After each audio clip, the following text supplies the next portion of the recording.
So many parenting problems could be resolved if the children knew how to solve problems. This video is all about teaching children the problem-solving skills that they need to conquer a lot of their own problems so that you don't have to handle absolutely everything.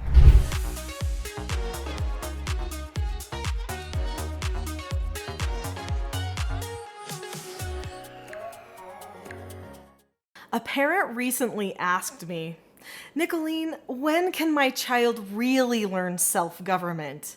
Because that's what I teach, is I teach people how to teach their children and themselves self-government.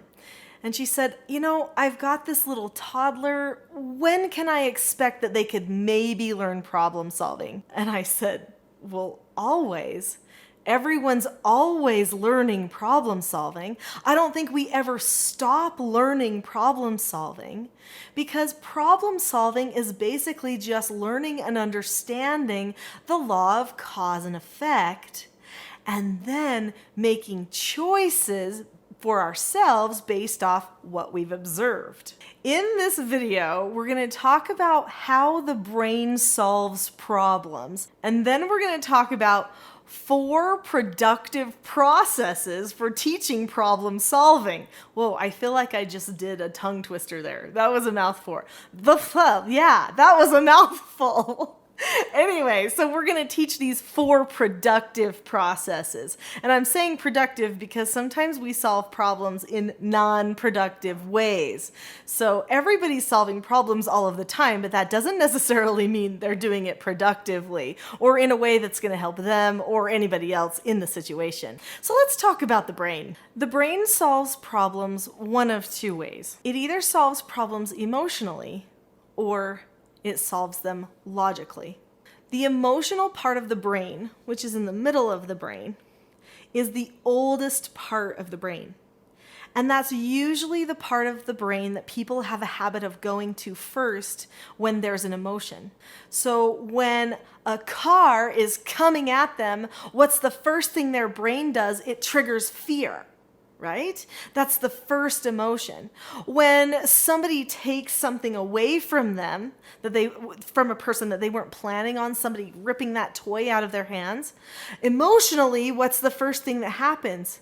The person feels mistreated and angry. So that's how our emotions solve our problems. But I'm guessing if you're watching this video, you want to not get trapped in the emotional ways to problem solve. And that's good, because we're going to be talking about how to use the logic to solve problems and how to turn off some of that emotional so that it doesn't get in our way of making good choices. The front part of the brain, the prefrontal cortex, is not fully developed until a person is in their early 20s. So this means that the person needs help for a very long time, probably less and less as it develops, in solving their problems. When you have a small child, say a baby or a toddler, they're learning basic lessons of cause and effect.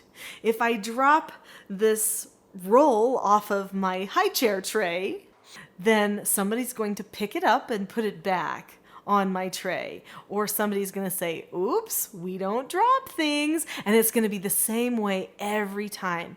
They're learning, but their prefrontal cortexes are so small and tiny. So, in order for a person to be really good at solving problems, they have to learn how their brain communicates emotionally and logically with them. And they have to choose to shut off the emotional reaction and proactively make choices going in a logical direction.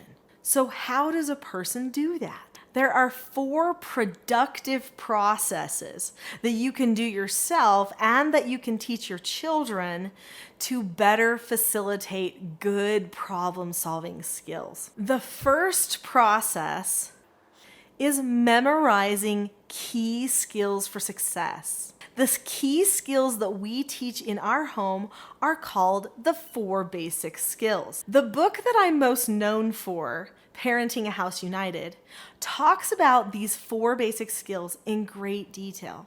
It also talks about other skills that parents need if for some reason the child doesn't use these 4 skills properly. And these 4 children's books each teach children the 4 basic skills in a way that they can relate to. They rhyme, they're so much fun. The 4 basic skills that we teach the children are following instructions, accepting no answers, accepting consequences, and disagreeing appropriately. Each one of these 4 basic skills has a skill set attached to it, which means that it's not just one thing that a person thinks of. When I think of following an instructions, I think of 5 things. I have to look at the person, keep a calm face, voice, and body, say okay or ask to disagree appropriately, do the task immediately, and then check back. So when someone says to me, you need to follow the instruction, here's the instruction, I immediately go look at the person, keep a calm face, voice, and body, say okay or ask to disagree appropriately, do the task immediately, and then check back. That sort of seems like the Tin Man from Wizard of Oz, doesn't it?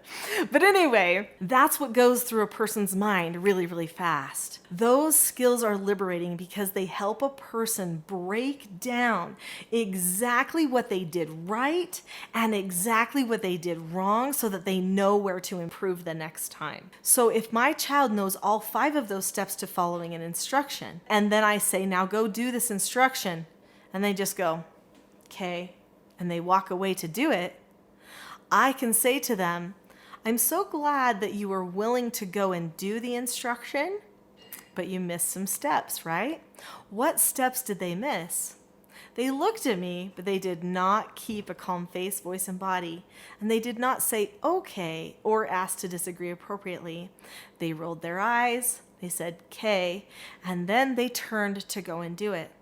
I would actually have to correct that because they didn't do all the skills properly, and it's showing that their condition of heart is not in the right place. Our behaviors and what we choose to do with them are directly related to our condition of heart. If I feel that my child's heart is not in the right place and that there's some sort of a disconnection there or a lack of unity, then I know that we have to correct the problem. A child of just about any age can use the 4 basic skills. Obviously, they're easier to learn when you're a little bit older, and when I took foster children into my home, it took them 1 day to master all 4 of those 4 basic skills because they were all between the ages of 12 and 18 when they came to stay with us for treatment care. But even my children, when they have been just tiny, even younger than 2, have been able to master all of these skills.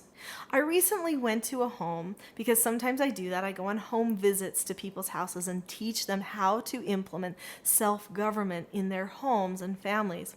I recently went to a home and they had a 2-year-old son. He was barely 2. And he was able to learn all 4 of the 4 basic skills. There is nothing cuter than hearing a 2-year-old say, "May I disagree appropriately?" And then the parents say yes.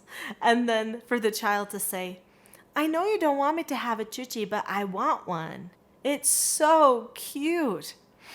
And it shows so much self-control. It's amazing to me how in our society, and even here on YouTube, we make these videos making fun of our children's bad behaviors. We almost congratulate each other for how attitudey and sassy our little children can be, when in reality, it is so much cuter when a child decides to have self-control and know how to communicate with others. So any age child can use these 4 basic skills, and they are one of the key productive processes to learning to problem solve better. The second productive processing tool that we use with our family is something called SODAs.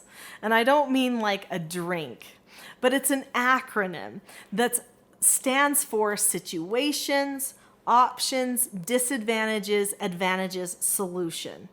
This is a problem-solving exercise that we write down to help us see what we aren't seeing. It's really hard to stop a troubling behavior if you keep seeing the situation the same every single time. There are always things that are not seen. We have to try to see those. So when we do a SOTAS exercise, the parent provides a situation. The situation ends right before a decision is going to be made. So a parent may say something like, "Mom said no TV watching, but I really want to watch TV." They haven't made a decision yet, but they know how they feel and they know what they should and shouldn't do. So then what are the options? Well, there's multiple options. There's not just should I watch it or shouldn't I watch it, but there's what else could I do? Could I call a friend? Could I disagree appropriately with mom about it? And there's disadvantages and advantages for each of those options that we pick. So often a child only sees the disadvantage to making the right choice and the advantages to making the wrong choice, which is why they get stuck in a cycle of making the same wrong choices again and again and again.